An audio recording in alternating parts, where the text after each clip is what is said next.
అందరికీ శుభోదయం.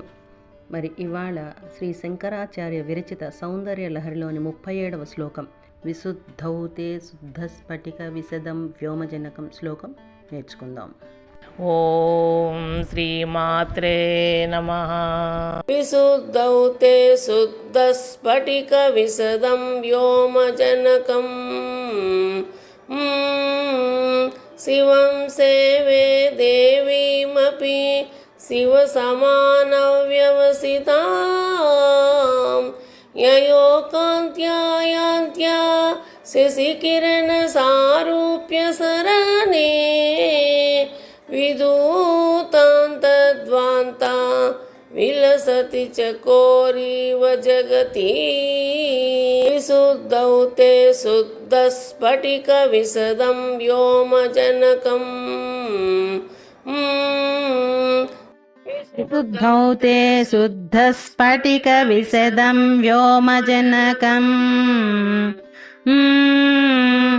శివం సేవే దేవీమపి శివం సేవే దేవీమపి శివసమానవ్యవసితాం శివసమానవ్యవసితాం యయోకాంత్యాయాంత్యా యయోః కాంత్యాయాంత్యా శశికిరణసారూప్య సరణే శశికిరణసారూప్య సరణే విదూతాంతద్వాంతా విదూతాంతర్ధ్వాంతా విలసతి చకోరీవ జగతి విలసతి చకోరీవ జగతి విశుద్ధౌతే శుద్ధస్ఫటిక విశదం వ్యోమజనకం విశుద్ధౌతే శుద్ధస్ఫటిక విశదం వ్యోమజనకం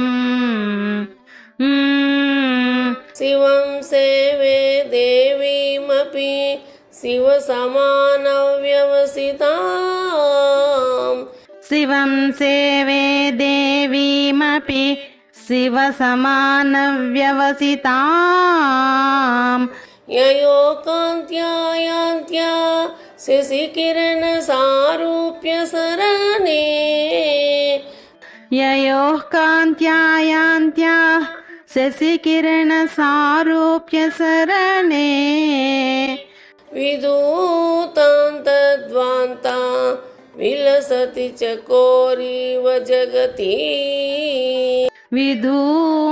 విదూతాంతర్ధ్వాంతా విలసతి చకోరీవ జగతి విశుద్ధౌతే శుద్ధస్ఫటిక విశదం వ్యోమజనకం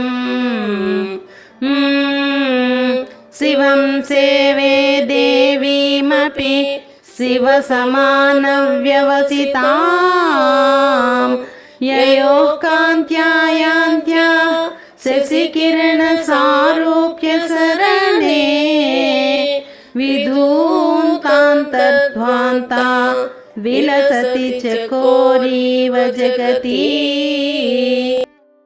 ఓ భగవతి, ఏ ఇద్దరి వల్ల వచ్చే చంద్రకిరణ సారూప్య సరణి అయిన కాంతి వల్ల జగత్తు అజ్ఞానాంధకారం నుంచి దూరితమై చకోర పక్షి మాదిరి విలసుల్లుతుందో అలాంటి నీ విశుద్ధ చక్రంలో శుద్ధస్ఫటిక నిర్మలుడై వ్యోమజనకుడైన శివుణ్ణి, అతడితో సమానమైన ప్రయత్నం గల దేవి అయిన నిన్ను ఉపాసిస్తున్నాను.